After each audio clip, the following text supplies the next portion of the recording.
Okay, I lost a little video here, but in the meantime, I drew my critical value picture and started on my p-value picture. So let's talk about those a little bit. When I do the critical value, my tail is based on alpha. And when I do the p-value approach, my tail is based on the test statistic. These are still a single left tail test, so both of them have a left tail. So where I begin on my critical value approach is to put the alpha in there. If the tail is based on alpha, that's how I get my picture started. So my alpha is 0.10. I label that as the area of my left tail. So I'm looking to find this critical t value, which is going to be negative, since it's over here to the left of 0.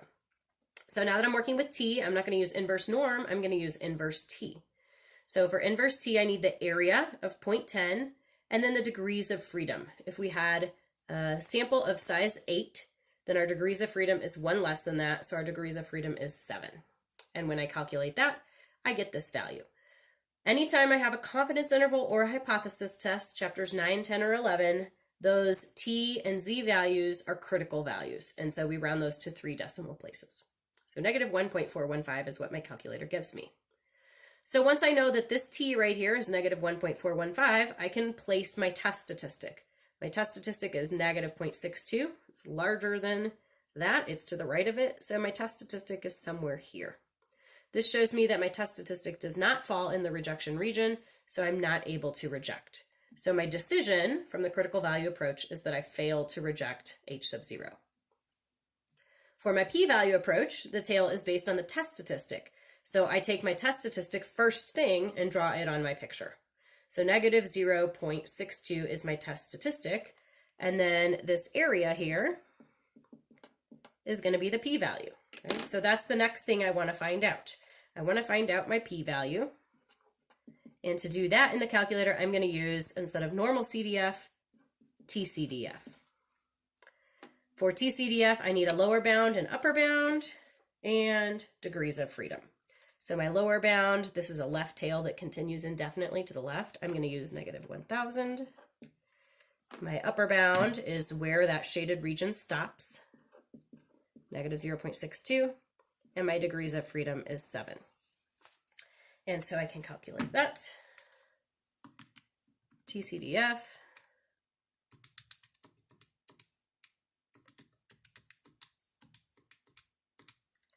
And this p-value, I round to 4 decimal places, 0.2774. So then I compare my p-value to alpha. So p-value is 0.27, alpha is 0.10. So in this case, the p-value is greater than alpha. That's not really what I wanted.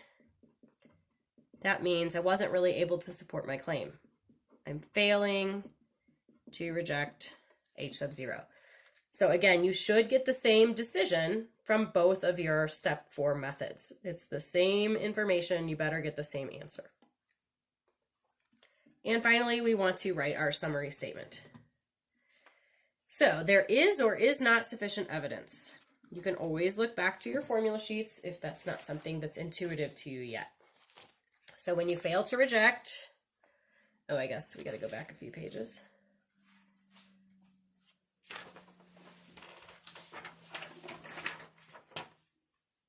Oh, that might be a long time ago in the notes, sorry.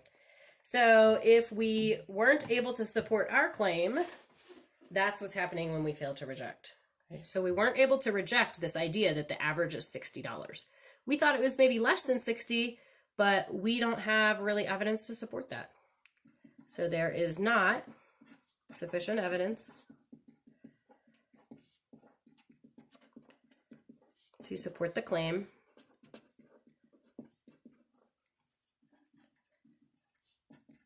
that the average salary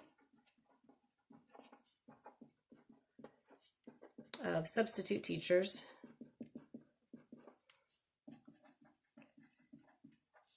is less than $60 per day. So is or is not is important, and then you fill in the wording of what was your claim. My claim was up here in H1, so I can look at it there and turn that back into words, which often just came from the initial wording of the problem. Okay, so there's our one example. Left tail test, we failed to reject So even though our sample data was slightly less than $60, it wasn't enough to really show that the average is less than $60. So we did not have enough evidence to show that the average was less than $60. Okay, here's our second and final full example for the 10.3 notes. That third example on page 24, we'll show you the answers to in the next video. A physician claims that joggers' maximum volume of oxygen uptake is greater than the average of all adults. A sample of 35 joggers had a mean of 40.6 milliliters per kilogram and a standard deviation of 6 milliliters per kilogram. If the average of all adults is 36.7 milliliters per kilogram, is there enough evidence to support the physician's claim at alpha equals 0.05? Use both the critical value and the p-value methods. I always try to pull out the numerical information and summarize it over here. This one has a lot of words. It's tricky. You might even feel better trying to write your hypotheses first. What's your H0 and what's your H1? So this physician is claiming something right here. He's claiming that if you jog, basically you take in more oxygen, right? More than just an average adult. If you read further, average of all adults, here's the average of all adults. So the physician is claiming that joggers take in more than 36.7 milliliters per kilogram for their oxygen intake. Okay, there's lots of units and kind of healthcare related concepts here that you don't have to know to do this question, but it's just a mouthful, right? So I'm actually going to start and do that. I like to put my claim in H sub 1. This is talking about averages, right? Averages is mean, right? Which means I'm going to be doing a t-test. I'm going to be working with t, not z. So the physician claims that their volume uptake, their average volume uptake, is greater than 36.7. So that would make the null hypothesis that for joggers, their average is 36.7, which is the same as everybody else. That might help you, okay? If not, you can go ahead and do the same approach. Hopefully the 35 is easy to figure out. That's the N. It was a sample of 35 joggers. For that sample, they had a mean of 40.6. So it's not mu, but it's just the sample mean X bar. And they had a standard deviation of 6. So that's, again, just for the sample, so it's S, not sigma. So this is the value that we're using as the status quo, the kind of starting value for mu. We're going to kind of assume the mu is 36.7 unless we can show that it's really higher. And we have an alpha of 0.05. You could also think, oh, this is a t, I'm going to need degrees of freedom. So if n is 35, your degrees of freedom is 34. So that's a pretty good summary of all the numerical information we have. Step 2 is to identify alpha. And step 3 is to find the test statistic.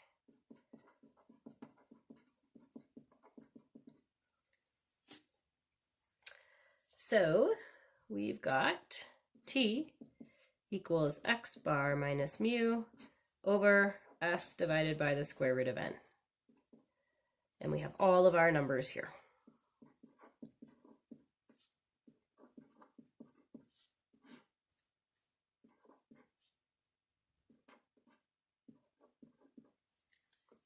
Okay, we want to make sure we put all these in parentheses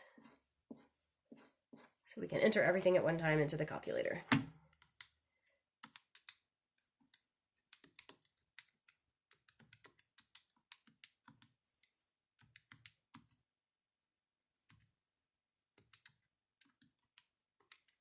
And we get a test statistic of 3.85.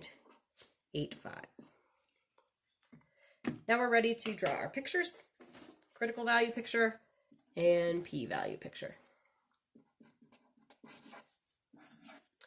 So with the critical value approach, do we have, oh, what did we forget? This is our claim. What kind of tail test is this? I forget this a lot and have to go back to step 1. When I'm trying to draw my pictures, I'm thinking, oh, what is this? Oh, I didn't identify. So mu is greater than, this is a right tail test.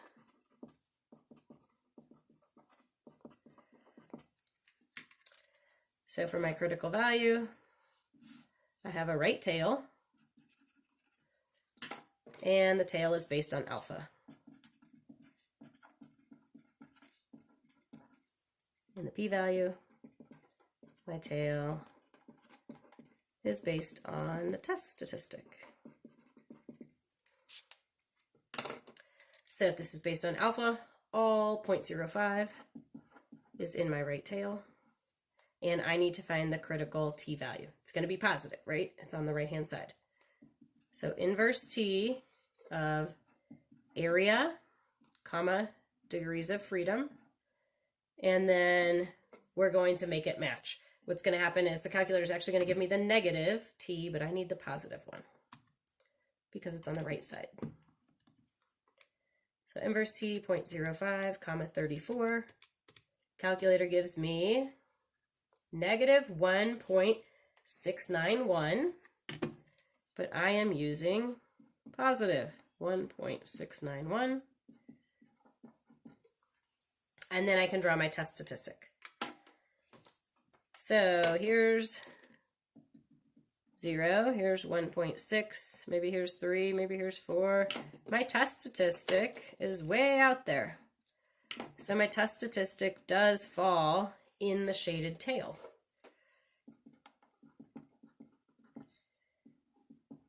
So my test statistic falls in the rejection region, so I get to reject. So my decision is that I reject the null hypothesis. For the p-value approach, I still have a right tail. This time it's based on the test statistic. So the first thing I draw is the test statistic. Oh boy. So it's not very exciting. It's just like a little vertical line. I can't even see how big that tail is. It's going to be tiny. So 3.85. So what I'm calculating is the area to the right of this. That's where my tail is. It's just like barely not flat. It's really tiny. So I'm expecting this p-value to be super small, because if I think about my picture, it's just barely anything is shaded. So I'm going to find my p-value by doing TCDF. Left bound or lower bound is 3.85. Upper bound is 1,000. Degrees of freedom is 34.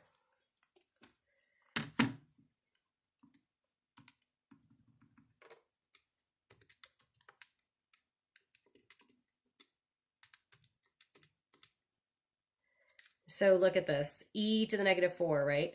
So I've got to move my decimal 4 places to the left. So there's going to be 3 zeros before the 2. And I can really leave it like that because the next number would be a 4, which means it stays at 2. It doesn't round up to 3. So there's my p-value to 4 decimal places. Super tiny, which is good. So since my p-value is less than alpha, that means I get to reject. So what that means is that if we reject the fact that the jogger's average is 36.7, then we're led to believe the jogger's average is greater than 36.7. That is what the physician claimed. So we were able to support his claim. That's what we talk about in our summary. There is sufficient evidence to support the claim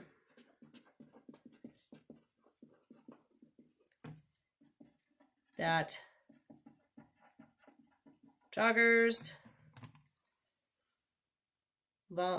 oxygen in uptake is greater than all adults, the average of all adults, right?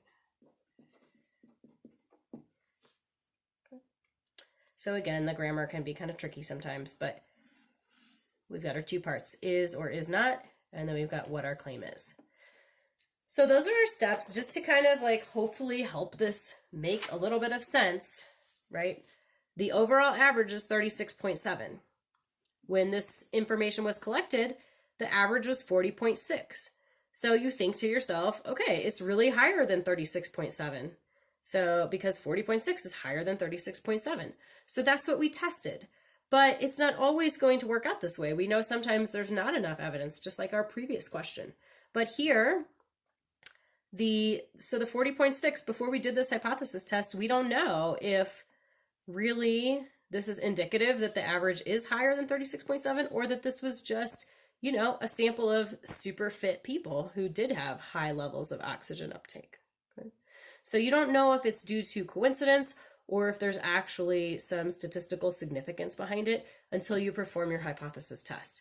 And since our results came out to reject the null hypothesis, then what we're saying is that no, this 40.6 really is showing us and supporting the idea that the average for the joggers is higher than the average for all people. I know it's a lot to process. Your first step is just to make sure you can do the 5-step process and get your right numbers and get your pictures and, you know, use your summary pages as much as you need to kind of get your right answers. But there's this extra second level of a deeper meaning, and that's kind of your goal once you get the details squared away. All right, in our last video for chapter 10, we will look at some of those questions that we've skipped in the notes, and there's also a few additional questions in the 10.5 notes. So I'll see you there next time.